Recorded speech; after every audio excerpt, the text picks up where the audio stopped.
जिंदगी में कामयाब होने के लिए याद रखिएगा, ये मायने नहीं रखता है कि आपने कितना किया, मायने ये रखता है कि आप कितना कर सकते थे। जब लंका में पुल बनाया जा रहा था पत्थरों को जोड़ जोड़कर सीता माँ को लाने के लिए, तो बंदरों के साथ साथ गिलहरियां भी वहां पत्थर भर रही थी। तो इन सब से कितना पत्थर ही उठेगा। एक बंदर आया तो उठा के फेंक दिया गिलहरी को, भाग यहाँ से, तो इतनी पत्थर बीच में ला रही है। तो मर्यादा पुरुषोत्तम राम के पास वो जाके गिलहरी गिरी, तो गिलहरी को वो प्यार से सहलाए थे ना, तो ऐसा कहा जाता है कि इस पे जो निशान है गिलहरी के पीठ पे, वो राम जी का है। राम जी ने उस बंदर को बुलाया और कहा कि देखो तुम इतना विशाल पत्थर उठा रहे हो तो तुम्हारा शरीर भी विशाल है, ये गिलहरी इतना बड़ा पत्थर उठा रही है जितना इसकी क्षमता है। तो आप अगर कामयाब होना चाहते हैं तो आप ये मत सोचिए कि आप हमने आज 8 घंटे पढ़ लिए या 8 घंटा मेहनत किए, आप ये सोचिए कि आप कितना कर सकते थे। और देखिए, जो सपने देखते हैं उनके लिए तो पूरी रात छोटी पड़ जाती है, और सपने पूरे करने वाले के लिए पूरा दिन छोटा पड़ जाता है। अगर आपके अंदर जिम्मेदारी है ना, तो आप यकीन मानिए आप चैन से सो नहीं पाएंगे। जिम्मेदारी ऐसी चीज होती है जो रातों की नींद छीन लेती है। रात में जगने वाला हर लड़का आशिक नहीं होता।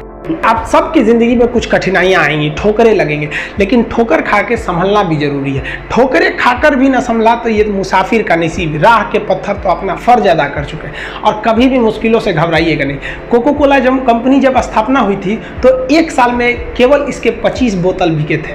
कंपनी का दिमाग हिल गया था। लेकिन आज के समय में दुनिया में हर जगह कोको कोला बिकता है, और इसने तो फिजिक्स को उल्टा कर दिया। लोग कहते हैं ठंडा मतलब तो कोको कोला। भाई साहब, ठंडा मतलब वो होता है जिसका टेम्परेचर कम हो, लेकिन इतना भी कहा कि इसके आगे लोग भूल गए कि ठंडा मतलब कोको कोला नहीं होता है, ठंडा मतलब वह चीज जिसका टेम्परेचर कम है। इसलिए परेशानियों से कभी मत घबराइएगा। आगे बढ़ने के लिए तकलीफ का होना जरूरी है, क्योंकि छांव आते ही इंसान के कदम रुक जाते हैं, और धूप में कभी कदम नहीं रुकते हैं। जरूरी नहीं कि हर चीज आपको किताबें और यूनिवर्सिटी में ही पढ़ाया जाएगा। बहुत सी चीजें हैं जो आपकी खाली पेट और खाली जेब सिखाएगी, जो आपको कोई टीचर नहीं सिखाएगा। कहते हैं जरा सी छेद क्या हो गई मेरे जेब में, सिक्कों से ज्यादा तो मेरे रिश्तेदार गिर गए। लाइफ में सबका स्ट्रगल होता है। हम लोग के भी लाइफ में बहुत तकलीफें आई थी। जिंदगी में इतने तकलीफ देखे कि अब अगर तकलीफ नहीं होता है तो तकलीफ होता है। जिंदगी ने उस मुकाम पर लाकर छोड़ा है जहां पसंद तो बहुत कुछ है, लेकिन चाहिए कुछ भी नहीं।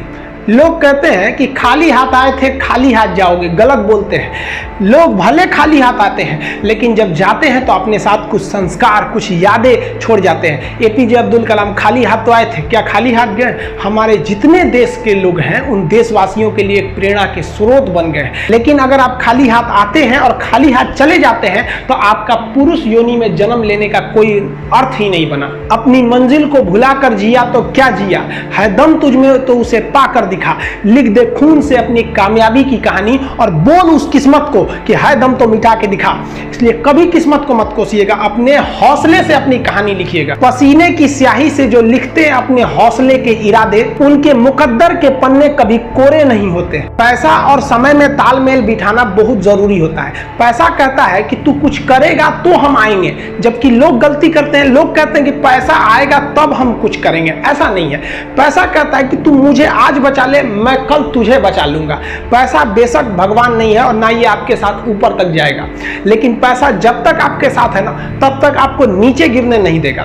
देखिए, पैसा जीवन में बहुत कुछ है, बहुत कुछ, लेकिन पैसा सब कुछ नहीं है। इंसानियत मायने रखने चाहिए। समय के साथ अब कभी खिलवाड़ मत कीजिएगा। दुख की बात यह है कि समय बहुत कम है, लेकिन सुख की बात यह है कि अभी भी समय है। लेकिन समय के पास इतना समय नहीं है कि आपको दोबारा समय देगा। वक्त नहीं लगाइए आपको यह निर्धारित करने में कि क्या करना है, वरना वक्त निर्धारित कर देगा आपका क्या करना है। आप सब लोग का बहुत बहुत धन्यवाद। मिलेंगे नेक्स्ट वीडियो में, तब तक के लिए जय हिंद।